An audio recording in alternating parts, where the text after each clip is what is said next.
Syndical contre le projet de budget 2019 pour l'éducation n'a pas attiré autant de militants qu'ils espéraient. Regroupés devant les grilles du rectorat, les différents syndicats se sont mobilisés contre les annonces du ministre de l'Éducation. La suppression de 3000 postes inquiète les enseignants guyanais qui craignent une fragilisation de l'éducation sur le territoire. Dans une situation où les conditions de l'éducation se dégradent, où la scolarisation n'est pas effective, où beaucoup de jeunes quittent l'école par manque d'accueil et d'infrastructures, pour nous, ce sont des mesures qui vont dégrader encore la situation. La filière professionnelle est elle aussi touchée par le nouveau plan budgétaire de l'éducation. Transfert des contenus d'enseignement au patronat, diminution du nombre de filières, valorisation de l'apprentissage au détriment de la voie scolaire. Pour les enseignants dans les voies professionnelles, ces mesures dévalorisent leur filière. Quels sont les moyens mis? On parle de moyens en nombre d'heures.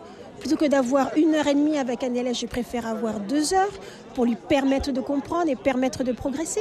Donc vraiment, réellement, cette réforme ne permet pas. Et nous, on le voit à la base, nous qui sommes enseignants, on le voit que c'est une réforme qui ne nous permet pas de revaloriser non seulement la voie professionnelle et de former une citoyenneté correcte. Dans le développement guyanais, les questions éducatives sont fondamentales pour un département aussi jeune. Pour les syndicats, ce nouveau plan budgétaire n'est pas adapté au territoire.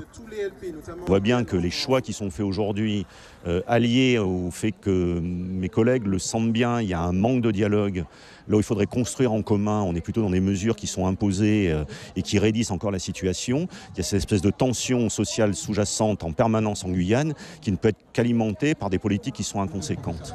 Un dialogue est nécessaire pour les enseignants qui veulent une école publique qui respecte les personnels et qui permet la réussite de tous les élèves. Suivez l'info sur Guyana Première, télé, radio et internet.